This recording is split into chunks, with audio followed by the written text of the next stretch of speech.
আমি একটা কোনায় দাঁড়িয়ে দেখছিলাম দুটি ছেলে গেরুয়া বসন পরে মন্দিরে সিঁড়ি মুছছিল।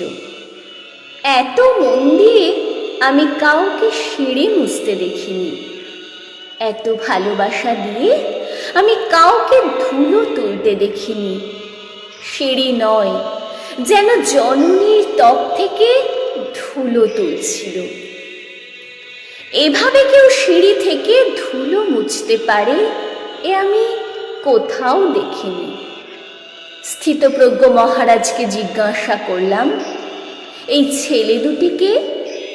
মহারাজ মৃদু হেসে বললেন, একজন নিউক্লিয়ার ফিজিসিস্ট, একজন IBM এর 6 লাখ টাকার চাকরি ছেড়ে এখানে এসেছে। সিঁড়ি ধুতে এসেছে, যে সিঁড়ি দিয়ে মানুষ ওপরে ওঠে তা যেন পরিষ্কার হয়। মহারাজ চলে গেছেন, সন্ধ্যা নেমে আসছে গঙ্গায়।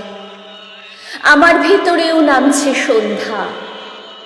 সারা পৃথিবীতে এত সিঁড়ি, সিঁড়িতে সিঁড়িতে এত দাগ, এত ক্রোধ, এত অপমান। আরতি শুরুর আগে মনে হলো, যে সিঁড়ি মুছতে পারে না সে কোনো দিন মানুষের চোখের জল মুছতে পারবে না।